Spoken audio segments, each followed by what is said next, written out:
Adilabad BJP MP అభ్యర్థి గోడం నాగేష్ ఎన్నికల ప్రచారంలో భాగంగా నిర్మల్ జిల్లాలోని పలు మండలాల కార్యకర్తలతో బైన్సా పట్టణంలోని ఓ ఫంక్షన్ హాల్లో సమావేశమై మాట్లాడారు.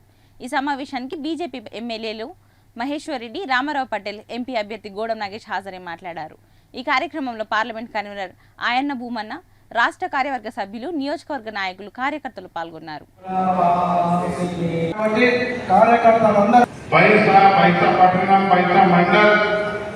అదేవిధంగా కోబేర్ మండల్ నుంచి వచ్చేసిన అదేవిధంగా మన పార్లమెంట్ అభ్యర్థి సోమేడు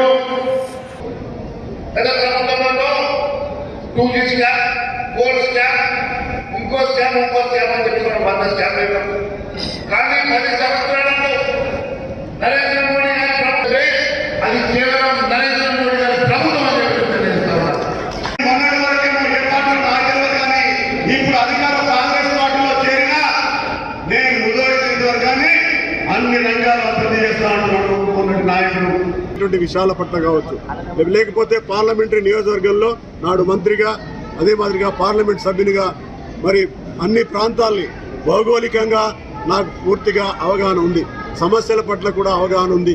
దాన్ని పరిష్కరించే స్థానిక శాసనసభ్యులు రామారావు పటేల్ గారితో కలిసి కేంద్రానికి మించి రావాల్సినటువంటి నిధులు, అదే మాదిరిగా ఇటు మహేశ్వర్ రెడ్డితో కలిసి మరి రాష్ట్రానికి సంబంధించినటువంటి నిధుల్ని తీసుకొచ్చేసి ముదోల్ నియోజకవర్గంలో ఉన్నటువంటి సమస్యల యొక్క పరిష్కారం కోసం తప్పకుండా భారతీయ జనతా పార్టీ నేను అభ్యర్థిగా, వాళ్ళు శాసనసభ్యులుగా భారతీయ జనతా పార్టీ ప్రభుత్వం కేంద్రంలో ఏర్పడుతుంది కాబట్టి ఎట్టి పరిస్థితుల్లో నియోజకవర్గాన్ని అన్ని రంగాలలో